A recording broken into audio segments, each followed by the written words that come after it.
जमीन रसीद नहीं कटने से सबसे ज़्यादा जो नुकसान होता है पता है किसको होता है? वो होता है सरकार को। अगर आपका जो है आप रसीद नहीं कटवाते हैं तो जमीन का अगर मालगुजारी होगा तो वो तो सरकार को जा नहीं रहा। तो अगर ये मालगुजारी सरकार को नहीं जा रहा है तो सरकार को तो नुकसान हो रहा है कि आप मान लेते हैं 5 साल से, है ना, 5 साल से इस जमीन का फसल आप एक तरह से इसमें लगा रहे थे, लेकिन जो सरकार को टैक्स देना है वो नहीं दे पा रहे थे। तो इसीलिए जो मालगुजारी है यहाँ पर वो अगर आप नहीं दे पा रहे हैं, वो नहीं जमा कर पा रहे हैं, तो इसका मतलब सीधा सीधा यही है कि आपका रसीद जो है वो नहीं कट रहा है। लेकिन रसीद ना कटना और रसीद कब कटता है कब नहीं कटता है ये भी जानना बेहद ज़रूरी है। ऐसा तो नहीं किसी गलत आदमी का कटना शुरू हो जाएगा, या आप जो है किसी को कहीं पर प्रॉपर्टी खरीदे हैं और गलत तरीके से आप रसीद कटाना शुरू कर देंगे, आप सरकार को टैक्स देना शुरू कर देंगे, तो ये कतई नहीं होने वाला है। तो इसीलिए यहाँ जो राजस्व विभाग है, राजस्व विभाग को अगर इससे नुकसान भी होता है, लेकिन जो ऐसे सही व्यक्ति हैं उन्हीं का ये जो म्यूटेशन है, दाखिल खारिज प्रक्रिया है, होगा और उसके बाद वो लगान शुल्क जो है वो जमा कर पाएगा। मतलब जो सही है, जो जेन्युइन है। अब जो गलत है उसको म्यूटेशन को क्या कर दिया जाता है? रिजेक्ट कर दिया जाता है। यानी अब गलत तरीके से आप किए हुए हैं या अस्पष्ट तरीके से आपके कागजात नहीं मिल रहे हैं तो रिजेक्ट कर दिया जाता है। पहले आप जो अपना सही साबित अपने आप को कीजिए, उसके बाद आपका आगे का प्रक्रिया होगा।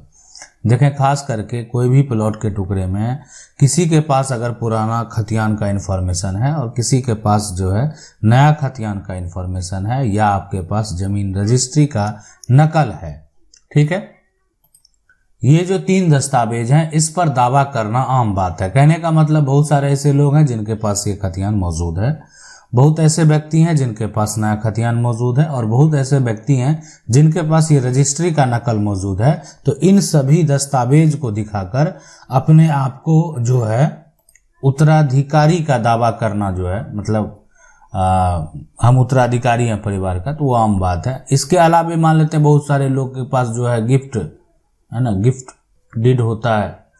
बहुत सारे लोगों के पास जो है वसीयत लेकर वो अपना दावा पेश करते हैं। तो ये अपना उत्तराधिकारी होने का कोई दावा पेश कर रहा है कि नहीं, पुराना खतियान देखिए हमारे पूर्वज का है तो मेरा जमीन का रसीद कटना चाहिए। कोई कह रहा है नहीं, नया मेरे नाम पर है तो मेरा रसीद कटना चाहिए। हो सकता है कि पुराना नया दोनों आपके पास हो और दोनों सही हो, किसी प्रकार की कोई त्रुटि नहीं हो, तो आप जो है कर सकते हैं। दूसरा रजिस्ट्री का नकल है। रजिस्ट्री का नकल से भी जो है जमीन का रसीद आप कटाने का दावा करते हैं। और गिफ्ट डीड अगर आपके पास है, मतलब कोई संपत्ति आपको पहले गिफ्ट में मिला हुआ है, तो भी आप जो क्या करेंगे, आप जो जमीन का रसीद है, ठीक है, उसको कटाने का प्रयास करेंगे। वसीयत जो अगर आपके पास है तो वसीयत के आधार पर भी आप कानूनी तौर पर दावा कर सकते हैं। बहुत लोगों को जमीन का जो है सरकार के द्वारा पर्चा बना दिया जाता है, जीवन यापन करने के लिए जो पर्चा निर्गत किया जाता है सरकार के द्वारा, तो उसमें भी उस पर्चा के आधार पर जमीन का जो रसीद है वो उसको मिल सकता है, प्राप्त हो सकता है। मतलब देखें, पर्चा बना लीजिए, इसका मतलब ये नहीं कि अब आपको जो मालगुजारी है, जो सरकार को टैक्स है, वो नहीं देंगे, बिल्कुल देंगे। आपको सरकार के द्वारा ये जमीन दिया गया, लेकिन आप उसका रसीद कटाएंगे, हैं। जब उस पर्चा का मान्यता खत्म हो जाएगा तो फिर आप रसीद नहीं कटाएंगे। तो ये सारा जो प्रोसेस है, सारा जो प्रक्रिया है, वो उसी बात पर डिपेंड करता है कि आपके पास जो साबित करने के लिए दस्तावेज क्या हैं। ये सब ऐसे दस्तावेज हैं जिससे आपका ये इस पर हक साबित होता है। सीधी सी बात आप समझ लें, ये तमाम दस्तावेज जो हैं इसको दिखाने के बाद जो है कानून आपको अधिकार देता है, आपकी ये संपत्ति आपकी है, कल को ये कोई नहीं कह सकता कि ये संपत्ति हमारी है, ठीक है। मतलब आपकी दावेदारी सिर्फ इस रसीद से नहीं हो सकती है, आपकी दावेदारी ये सभी दस्तावेज में से कोई एक दस्तावेज आपके पास है तो उससे आपकी दावेदारी हो सकती है। आप सोचेंगे कि मेरे पास सिर्फ रसीद है और हम दावा करते हैं, कानूनी तौर पर हम दावा करते हैं, तो वो दावा आपका खारिज हो जाएगा, आगे आपका कोई प्रक्रिया नहीं जाने वाला है। अब सवाल है, और यहाँ पर जो समस्या है उसकी बात करेंगे। अब मैं उन समस्या पे चर्चा कर रहा हूँ। ये समस्या जो है ये आपकी समस्या है, और आपका जो समस्या है अगर उसको देखा जाए, यहाँ पर ये है कि देखें, जो पुराना इन्फॉर्मेशन की बात करें, बहुत लोग ऐसा पूछते हैं कि मेरे पास पुराना खतियान है, पुराना खतियान से क्या हम जमीन का रसीद जो है वो कटा सकते हैं। तो मैं आपको बता दूं, पुराना खतियान से आप जमीन का रसीद नहीं कटा सकते हैं अगर आपके क्षेत्र में जो नया खतियान है वो बन चुका है। सरकार के द्वारा पुराने खतियान से ही नया खतियान बनाया गया है, लेकिन अगर आपका जो पुराना खतियान है उसमें जो है जमीन है और नया खतियान जो है वो आपके पास है या नहीं, उससे कोई लेना देना नहीं है, लेकिन सरकार के द्वारा इस पर रोक लगा दिया गया है। अब जो है उस पहले सुधार का मौका दिया गया था, अगर किसी प्रकार की त्रुटि आपके नए खतियान में हो गया है तो उसका आप सुधार करवा सकते हैं। पहले सुधार का मौका था, आसानी से करवा सकते थे। अब जो है इसके लिए है ना, अब बस एक ही उपाय है, वो है सिविल कोर्ट। तो लेकिन सुधार जरूर होगा, यानी आपके पक्ष में आदेश जरूर होगा। इसलिए अगर आपके पास पुराना इन्फॉर्मेशन है तो उससे संबंधित नया इन्फॉर्मेशन किसी दूसरे को नहीं जाना चाहिए। अब यहाँ पर जो अगला समस्या है वो ये इस प्रकार का आ रहा है कि अगर कोई भी व्यक्ति का जो जमीन है वो ऑनलाइन नहीं चढ़वा पाया है तो क्या होगा उसके साथ, ये समझना बेहद जरूरी है। देखें, ये जो ऑनलाइन पोर्टल है, पहले दस्तावेज एक रजिस्टर में, यानी आपके जो डॉक्यूमेंट आपको मिलता था वो एक रजिस्टर में मेंशन करके रखा जाता था। अब उसको क्या कर दिया गया है, अब हर राज्य में लगभग अब देखें ये प्रक्रिया धीरे धीरे जो है वो ऑनलाइन होता जा रहा है ना। तो ऑनलाइन यानी आप सारा एक जो टैक्स है वो सरकार को दे सकते हैं। अब लगभग जो आप देखें बहुत जो राज्य हैं वहाँ पर ये प्रक्रिया ऑनलाइन ही है, और बहुत राज्यों में जो है ऑफलाइन प्रक्रिया अगर बात करें तो अब बंद कर दिया गया है। यानी अब ऑफलाइन आप जमा नहीं कर सकते हैं, आप जाके कार्यालय में नहीं जमा कर सकते हैं। जो भी करना होगा आपको ऑनलाइन करना होगा, आप जहाँ भी जाएं, लेकिन आप पेमेंट जो करेंगे सरकार को, तो आपका जो ज़मीन का इन्फॉर्मेशन है, ये ज़मीन का अगर मान लेते हैं प्लॉट नंबर है 115, तो 115 ऑनलाइन दिखना चाहिए। अगर ऑनलाइन नहीं दिख रहा है तो फिर आप इसका पेमेंट कैसे करेंगे? आपका ये ऑनलाइन नहीं आया तो इसकी सुधार आप करवाएंगे।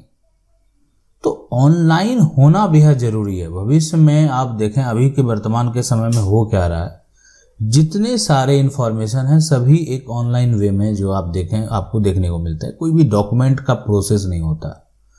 खास करके आपका मान लेते हैं प्रॉपर्टी का इन्फॉर्मेशन है, खास करके आपके पैसे का भी इन्फॉर्मेशन है। आप बैंक में आपका पैसा जो रखा हुआ है उसका जो जानकारी है वो ऑनलाइन माध्यम से आपका रखा हुआ है। आप सोच सकते हैं कि आपका कहीं भी कोई रजिस्टर में नहीं लिखा हुआ है, तो इसलिए कोई भी जानकारी आपको नहीं है, उसकी कोई भी जानकारी आपके पास नहीं है कि जो मान लेते हैं कि वो एक प्राइवेट है और जो भी उसको एक्सेस करेगा वो उसको यूज कर सकता है। ठीक है, मान लेते हैं उसके बाद वो जो चाहे लगान पे कर सकता है, नहीं कर सकता है। तो इसी प्रकार से ऑनलाइन कराना बेहद जरूरी है। और रही बात यहाँ पर बहुत लोग जो संकोच करते हैं कि ऑनलाइन से क्या ये सब सारा समस्या हो जाएगा, बिल्कुल नहीं होगा। ये आपका एकदम सेफ है। आप कभी भी ऐसे आपको एक रजिस्टर में अगर किसी प्रकार का कोई छेड़छाड़ होता है तो आपको कार्यालय जाने पड़ सकते हैं, लेकिन ऑनलाइन माध्यम से जो है आप घर बैठे उसको जो है देख सकते हैं कि आखिर वहाँ पर क्या प्रक्रिया जो है वो हो रहा है। वो आप घर बैठे जो है पूरी जानकारी जो है वो प्राप्त कर सकते हैं।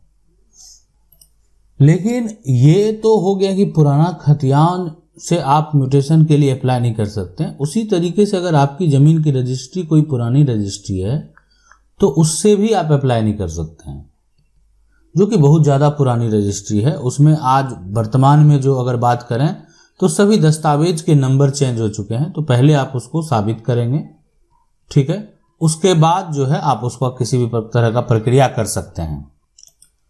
लेकिन बहुत साल पुरानी नहीं है, आप उसमें जो है नया नंबर जो है वो भी चढ़ा हुआ है, नया खतियान जो है उसका भी इंफॉर्मेशन चढ़ा हुआ है, तो आप इसको डायरेक्ट ऑनलाइन जो है अप्लाई कर सकते हैं। और ऑनलाइन अप्लाई करके ज़मीन का जो म्यूटेशन है ना, वो करवा सकते